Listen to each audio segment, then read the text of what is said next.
Анан адам кандай гана кесип иштебесин, адам бойдон калганды билиш керек. Адам президент болуп, бирок алдамчы болгон болсо, Кудайдын астында кадыры жок болуп калат да.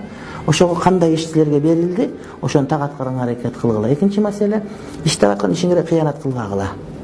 Ошол жерде иштеп атасыңар, адал тамак жеп атасыңарбы, тапкан акчаңар берекелүү болуп, ошол деген арам болбош үчүн кыянатчылык кылбагыла ушул жерде. Иш так аткаргыла, так жасагыла, аракет кылгыла.